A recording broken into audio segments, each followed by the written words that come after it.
Tampang anak anggota DPR saat rekonstruksi penganiayaan pacar, Ronald Tanur garuk-garuk terus bak kebingungan. Anak anggota DPR RI, Gregorius Ronald Tanur 31 tahun, menjalankan rekonstruksi kasus kematian kekasihnya Dini Sera Afriyanti, 28 tahun pada Selasa tanggal 10 Oktober tahun 2023. Dalam rekonstruksi tersebut, dilakukan 41 reka adegan saat Gregorius Ronald Tanur menganiaya korban. Rekonstruksi dimulai sejak pukul 11 hingga pukul 14.30 waktu Indonesia Barat, dan dilakukan di beberapa tempat mulai dari Black Hole KTV hingga Basemen Landmark Surabaya.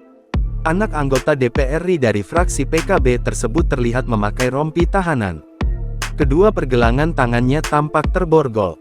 Langkah kakinya lunglai. Lalu saat melakukan reka adegan penganiayaan kepada Dini Seri Afriyanti di Black Hole KTV, wajah Gregorius Ronald Tanur tampak datar.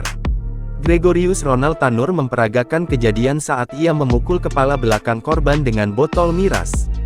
Tak cuma memukul, Gregorius Ronald Tanur juga menendang Dini Sera Afriyanti.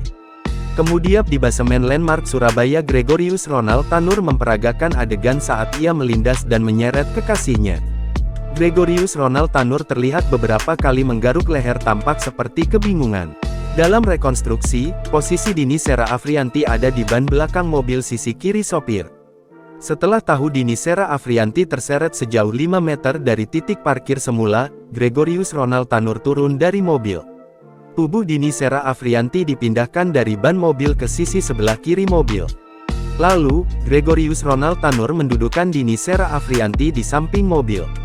Kapolrestabes Surabaya, Kombes Pol Pasma Rois mengatakan, pihaknya telah menetapkan Gregorius Ronald Tanur sebagai tersangka atas tindakan penganiayaan yang menyebabkan Dini Sera Afriyanti meninggal dunia, pada Jumat tanggal 6 Oktober tahun 2023. Anak pejabat itu, dijerat dengan pasal 351 ayat 3 KUHP tentang tindak pidana penganiayaan yang menyebabkan kematian, dengan ancaman hukuman 12 tahun penjara.